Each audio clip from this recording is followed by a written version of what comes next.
उत्तराखंड की धामी सरकार ने कम वक्त में ही अपने कई बड़े विजन को जमीन पर उतार दिया। कम वक्त में ही कई चौंकाने वाले फैसले लेकर नई लकीर खींच दी और कम वक्त में ही ये संदेश भी दे दिया कि देश के सामने उत्तराखंड कई मामलों में नंबर 1 होने वाला है। उत्तराखंड की धामी सरकार का एक ऐसा ही फैसला है प्लास्टिक को लेकर। खासकर चारधाम यात्रा को प्लास्टिक मुक्त करने के लिए सरकार ने कमाल का काम किया, कमाल के फैसले लिए, कमाल की तैयारी की है। पहले इस बोर्ड पर लिखी एक एक बातों को गौर से देखिए। किस प्लास्टिक वस्तु को खरीदना है, किसे वापस करना है और कैसे अपना रिफंड पाना है, सारी बातें एक ही जगह पर लिखी हुई हैं। केदारनाथ धाम हो या बद्रीनाथ धाम, दोनों जगहों पर प्लास्टिक मैनेजमेंट के लिए उत्तराखंड सरकार ने जो कदम उठाए हैं वो बेहद सराहनीय है। हम आपको एक तस्वीर दिखाना चाहते हैं। यहाँ देखिए, बद्रीनाथ धाम में इस वक्त हम मौजूद हैं। इसका जो स्लोगन है, छोटा कदम बड़ा बदलाव। सरकार ये क्यों कह रही है कि छोटा कदम बड़ा बदलाव, इसे आपको अच्छे से समझने के लिए यहाँ पढ़ना पड़ेगा। सामने देखिए, चिप्स के पैकेट, प्लास्टिक की बोतल, QR कोड लगे प्लास्टिक वस्तु ही खरीदें।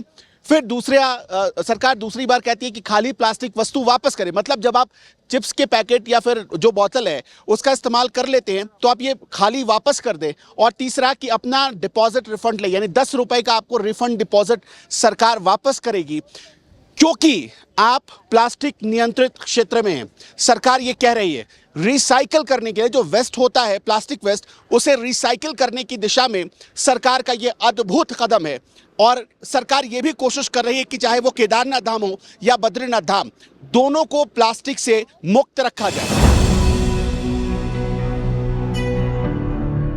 ये इनोवेटिव आइडिया बहुत अच्छा है। जैसे आपने कहा, इसमें बहुत सारी हम लोगों के साथ स्वयंसेवी संस्थाएं भी जुड़ी हुई हैं और जो जिलाधिकारी हैं चार धाम में, जो लोग पोस्टेड हैं, उनके भी ये आइडियाज़ थे और सबको जोड़ के ये रिसाइकल वाला आइडिया आया कि QR कोड स्कैन करके आप खरीदिए और वापस करके आपको पैसा मिल जाएगा।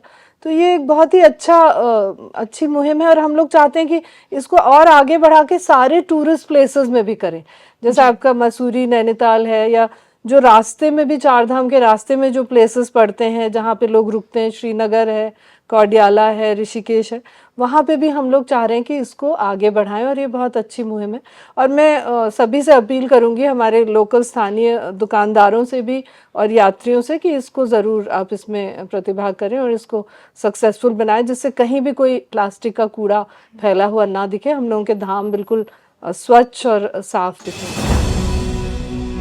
ये कदम है चारधाम यात्रा को स्वच्छ और प्लास्टिक मुक्त बनाने के लिए। ये कदम है यात्रा में आने वाले भक्तों को कई तरह की परेशानियों से बचाने के लिए। और ये कोशिश इसलिए भी है ताकि लोग प्लास्टिक के कचरे को इधर उधर नहीं फेंकेंगे। अब नतीजा सामने है तो लोग धामी सरकार को शुक्रिया भी कह रहे हैं, साथ ही यात्रियों को संदेश भी दे रहे हैं। धामी सरकार पर कुछ बोलना चाहेंगे आप, जो प्लास्टिक बैन किया है सरकार ने? धामी सरकार का तो इसके लिए तो बहुत बहुत अभिनंदन करूँगा कि ये जो इनिशिएटिव गवर्नमेंट को उठाना पड़ा। इससे पहले तो हम यात्रियों का कर्तव्य है कि प्लास्टिक हम गंदगी करें ही ना। सरकार ने तो सब लगाया, 10 रुपए भी दे रही है। फिर इससे और क्या चाहिए लोगों को, यात्रियों को, और इससे क्या सुविधा चाहिए? 10 रुपए लेना बोले तो हंसी आ रही है चीज पर मुझे।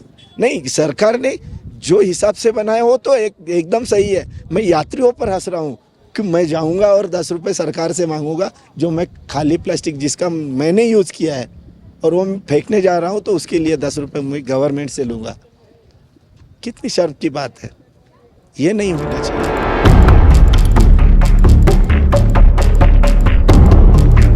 चारधाम की यात्रा पर देश के अलग अलग हिस्सों से लोग आते हैं, विदेशों से लोग आते हैं। मन में आस्था के लिए महाराष्ट्र के अमरावती से केदारनाथ बद्रीनाथ पहुंचे एक भक्त ने दिल खोलकर इस फैसले का स्वागत भी किया। सर, ये जो प्लास्टिक फ्री करने के लिए जो कदम उठाया गया, कैसा लगा आपको? एकदम सही बात है। प्लास्टिक उठाने को ना, लोगों ने भी सहकार्य करने को ना, एकदम सही है, एकदम सही है। सरकार सही कर रही है। सरकार सही कर रही है।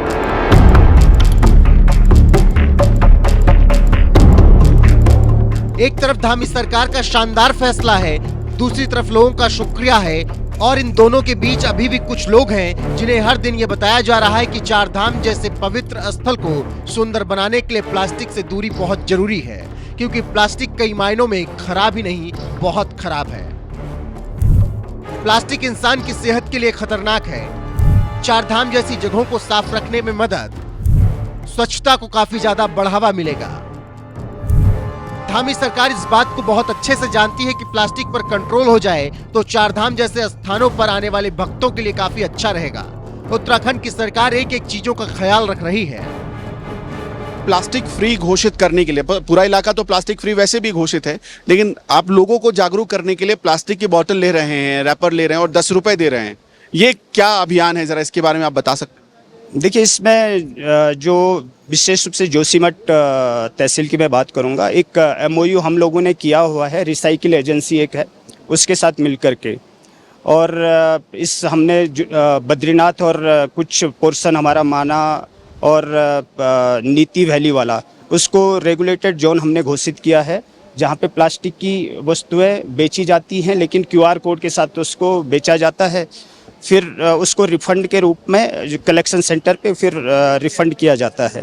तो उसका एक्चुअली बहुत ही अच्छा एक पॉजिटिव रिस्पॉन्स है और एक नई पहल है, और सभी व्यापारी लोगों का और जो यहाँ के और स्थानीय लोग हैं उनका इसमें सहयोग मिला हुआ है। पहल अच्छी हो तो देर सवेर सफलता मिल ही जाती है। उत्तराखंड की सरकार ने शानदार पहल की, धामी सरकार ने शानदार कोशिश की। इस कोशिश में सफलता भी हाथ लगेगी, ये अलग बात है कि ऐसे प्रयासों को सफल बनाने में थोड़ा वक्त तो लगता ही है।